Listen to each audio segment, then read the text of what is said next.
coquetel de anticorpos da AstraZeneca, usado para prevenção e tratamento, manteve proteção contra a Covid 6 meses depois da aplicação. E você vai ver também.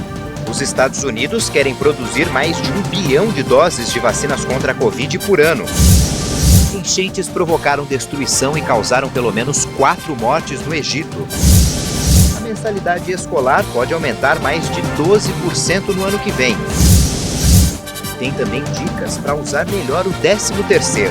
Veja a partir de agora. Olá, boa tarde. A mensalidade escolar pode subir mais de 12% no ano que vem. Não existe um limite máximo para o reajuste anual, mas os colégios precisam apresentar uma planilha de custos que comprove a necessidade do aumento. Antes do ano chegar ao fim, as escolas particulares já anunciam os reajustes para 2022. E com a retomada dos alunos ao ensino presencial, o valor das mensalidades tende agora a acompanhar a disparada da inflação no país, que no acumulado em 12 meses voltou a alcançar os 2 dígitos. Um levantamento realizado pela consultoria Meira Fernandes, especializada em gestão de instituições de ensino, mostra que 90,9% das escolas particulares pretendem aumentar o valor da mensalidade no próximo ano. A pesquisa foi realizada em novembro em 5 estados, com escolas que reúnem cerca de 25 mil crianças e adolescentes matriculados. Entre as instituições que vão subir os preços, a maior fatia pretende fazer um reajuste entre 7% e 10%. Uma parcela de 7,6% informou que vai aplicar um aumento entre 10% e 11%, enquanto 9,1% vão elevar as mensalidades em 12% ou mais. Vale lembrar que não existe teto para o reajuste e que cada escola tem autonomia para definir as mensalidades. Apesar disso, a lei estabelece que o novo valor deve estar de acordo com as despesas da escola, comprovado por planilha de custos, e o reajuste só pode ser feito uma vez a cada 12 meses. O 13º salário está chegando e muita gente já começou a planejar o que vai fazer com esse dinheiro extra. Trabalhadores com carteira assinada deverão receber a primeira parcela até o dia 30 de novembro e a segunda até o dia 20 de dezembro. Você vai ver agora dicas para utilizar melhor esse dinheiro. 13º salário à vista e os planos já estão em mente.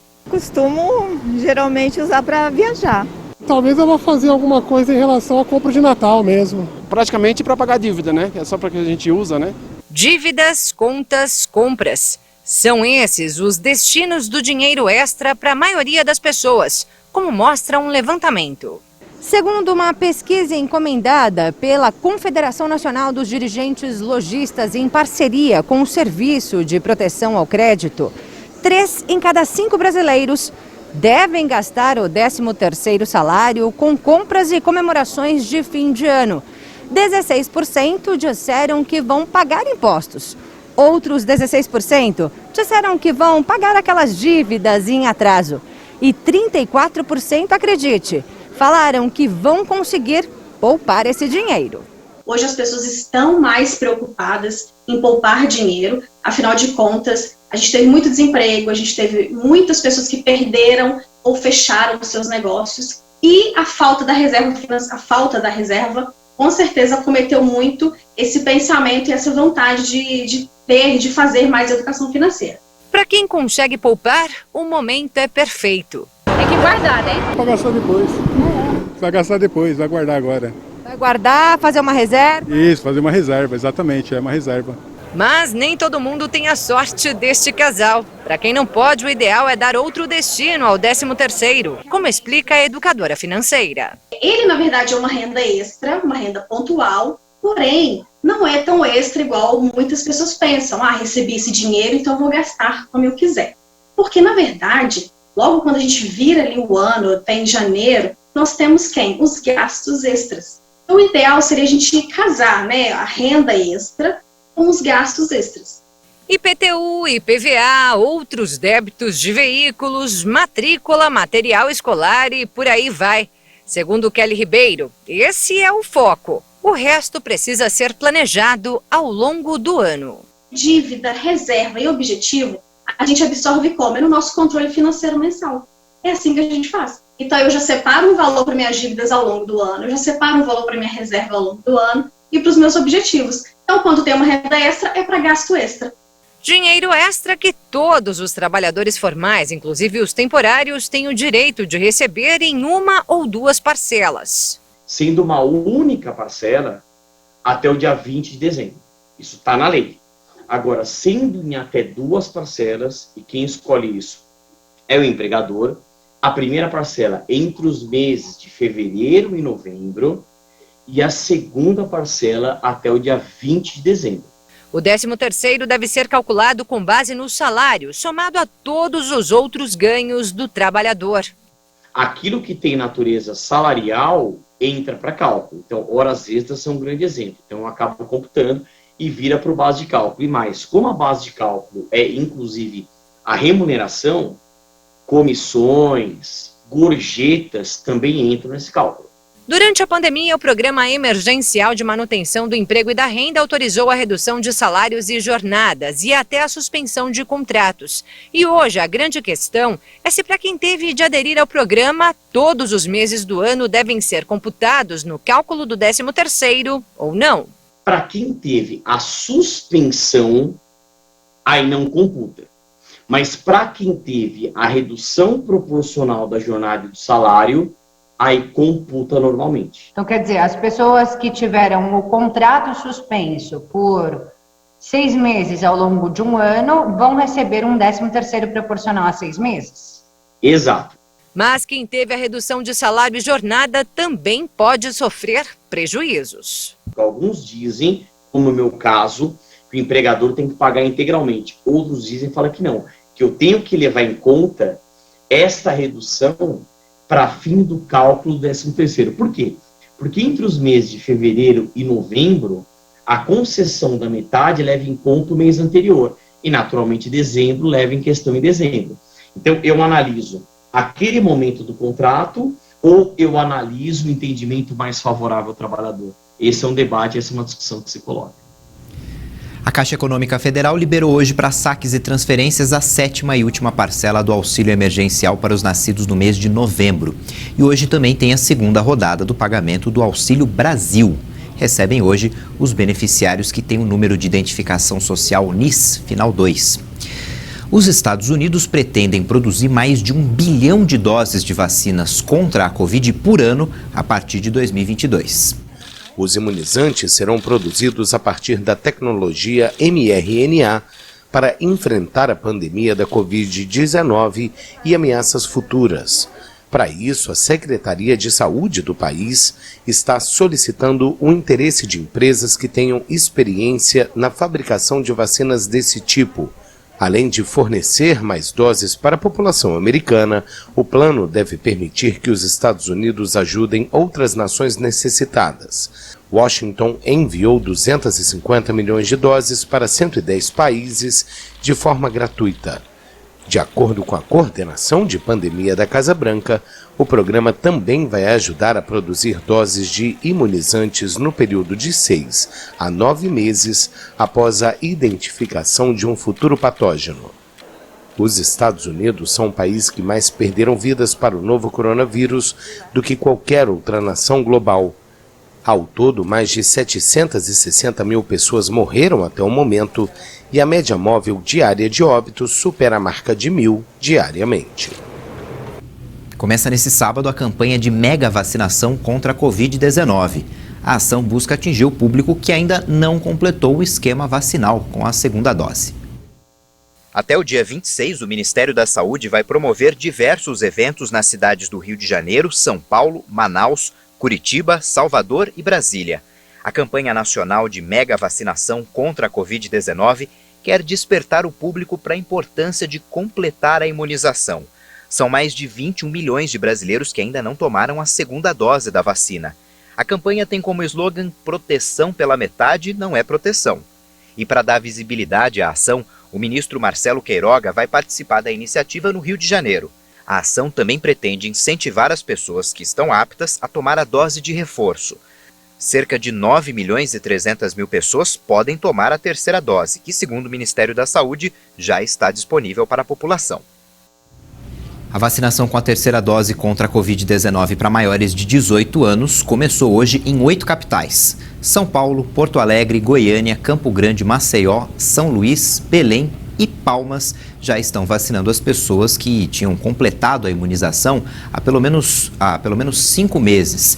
Segundo o Ministério da Saúde e as secretarias estaduais de saúde, mais de 154.400.000 pessoas tomaram a primeira dose da vacina contra a Covid.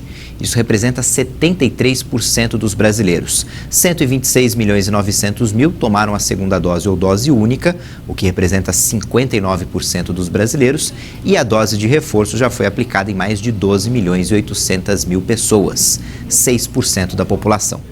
Apesar da média móvel de mortes por Covid continuar abaixo de 300 óbitos diários, o indicador voltou a apresentar tendência de alta. Em 24 horas, o Brasil registrou mais 373 mortes por Covid-19. Com isso, agora são 611.851 vítimas da doença no país. Também foram confirmados mais 11.977 novos casos de um dia para o outro. No total, já são mais de 21.977.000 diagnósticos positivos para o coronavírus. A média de mortes está em 259 vítimas por dia, segue abaixo de 300 pelo 10º dia seguido. Com um aumento de 16,6% em relação a 2 semanas atrás, a curva agora apresenta tendência de alta depois de ficar 34 dias em queda. A média móvel de casos aponta 9.766 novas confirmações diárias. Com uma diminuição de 4,8% no balanço de 2 semanas, apresenta tendência de estabilidade. No cenário da evolução da doença por regiões, hoje 8 estados apontam alta: Amazonas, Ceará, Mato Grosso do Sul, Pará, Piauí, Rio Grande do Norte, Rondônia e São Paulo. Já em estabilidade estão 11 estados. E 7 estados e o Distrito Federal apresentam queda. O governo do Rio Grande do Sul retirou os limites de ocupação em estabelecimentos fechados e espaços abertos em todo o estado. Apesar da decisão, continuam sendo obrigatórios o uso da máscara e a apresentação do comprovante de vacinação para atividades com maior risco de contágio. O decreto com os detalhes da flexibilização deve ser publicado amanhã no Diário Oficial e vai entrar em vigor a partir de sábado. Depois do intervalo, você vai ver que um coquetel usado para prevenção e tratamento contra a Covid manteve a eficácia 6 meses depois da aplicação. A gente volta já.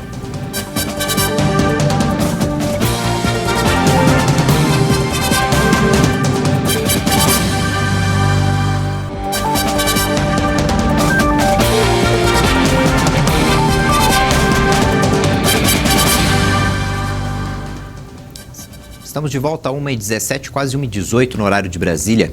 A farmacêutica AstraZeneca afirmou que o coquetel de anticorpos monoclonais manteve a proteção contra a Covid-19 depois de 6 meses da aplicação. A fórmula evitou casos graves e mortes pela doença. A AstraZeneca anunciou que o uso de anticorpos monoclonais protetores em pacientes com risco de não responderem adequadamente à vacinação mostrou eficácia mesmo após 6 meses da aplicação. Segundo a farmacêutica, o coquetel reduziu em 83% o risco de Covid sintomática e evitou casos graves e também mortes pela doença. Mais de 75% dos participantes incluídos no ensaio de prevenção tinham comorbidades que os colocavam em alto risco de complicações graves pela Covid caso fossem infectados. Em outro ensaio feito separadamente, a empresa também constatou que, quando utilizados em pacientes com até 3 dias de sintomas, os anticorpos reduziram em 88% as chances de desenvolver Covid grave ou de morte. O Brasil foi um dos locais desses testes. Segundo a AstraZeneca, o coquetel é a única combinação de anticorpos de ação prolongada que tem eficácia demonstrada para prevenir e, ao mesmo tempo, tratar a Covid-19. E para a University College London, do Reino Unido, os resultados dão confiança de que a substância pode dar a pacientes vulneráveis a proteção duradoura de que eles precisam. Ambos os ensaios de prevenção e tratamento devem ser acompanhados por 15 meses ao todo para testar a eficácia dos anticorpos. O Senado aprovou um projeto de lei que cria o cadastro de condenados por violência contra a mulher. O texto segue para análise da Câmara dos Deputados. O projeto que cria o Cadastro Nacional de Pessoas Condenadas por Violência contra a Mulher foi aprovado por unanimidade pelos senadores. A proposta altera uma lei de 2020 que instalou o Cadastro Nacional de Pessoas Condenadas por Crime de Estupro e tem o objetivo de fortalecer políticas públicas e coibir casos de feminicídio, lesão corporal, perseguição, violência psicológica e também o estupro. De acordo com o projeto, o banco de dados deve ser mantido e regulamentado pelo Conselho Nacional de Justiça. O cadastro vai ser de condenados por decisão transitada em julgado, ou seja, quando não há mais possibilidade de recursos. O banco deve guardar informações como documentos, profissão e escolaridade, características físicas, identificação do perfil genético e eventual reincidência do condenado. O vereador Denis Lucas, de Itapevi, na Grande São Paulo, foi assassinado na noite de ontem. Ele foi baleado 2 vezes quando fechava o portão de casa por volta das 10 horas da noite. Denis Lucas, de 47 anos, tinha acabado de voltar de um culto religioso. Estava sozinho no carro. Segundo a polícia, nada foi levado e ainda não há pistas que indiquem a motivação do crime. O celular da vítima estava dentro do carro quando a polícia chegou. Ninguém foi preso. Uma pessoa morreu e 3 ficaram feridas no desabamento de uma casa de 3 andares no Morro do Salgueiro, zona norte do Rio de Janeiro. No local moravam 8 pessoas. A Defesa Civil vistoriou casas da região e não apontou riscos de novos desabamentos. O governo do Canadá mobilizou o exército para ajudar no resgate de pessoas depois das inundações que atingiram a costa oeste do país. As chuvas intensas levaram as autoridades a decretar estado de emergência. Autoridades da Colômbia Britânica informaram a morte de uma mulher e 4 desaparecimentos após o temporal. Moradores correram para estocar mantimentos e vários mercados ficaram sem produtos. Essa área aqui estava totalmente caótica ontem. Tudo estava debaixo d'água, tinham barcos de motor voando pelo parque. Foi surreal. O primeiro-ministro canadense Justin Trudeau afirmou que as chuvas provocaram inundações históricas e terríveis na província. No Egito, as inundações deixaram um rastro de destruição. Pelo menos 4 pessoas morreram e dezenas ficaram feridas. O mau tempo, também descrito como sem precedentes, atingiu a cidade de Aswan, no sul do Egito, situada ao longo do rio Nilo. As pessoas ficaram com medo dos escorpiões que vieram da Cisjordânia. Um dos trabalhadores matou uma cobra na água. Tivemos uns 3 casos de picadas de escorpião na fábrica. Mais de 300 pessoas foram deslocadas, mas o número pode aumentar. Vamos ver a previsão do tempo para o restante dessa quinta-feira aqui no Brasil. Em São Paulo, o tempo já mudou, fez calor ontem, hoje a máxima não passa de 24 graus. Na cidade do Rio de Janeiro, o tempo continua firme e a temperatura deve chegar aos 29 graus. Em Belo Horizonte, Minas Gerais, a máxima também é de 29 graus. Em Campina Grande, Paraíba, o dia vai ser quente, continua quente e os termômetros devem marcar até 32 graus. Em Caxias do Sul, Rio Grande do Sul, o céu fica encoberto e a máxima é de 18 graus apenas. E essa edição fica por aqui. No YouTube você pode rever nossas reportagens. Já já tem outras informações com a Juliana Dariva. Tchau, boa tarde.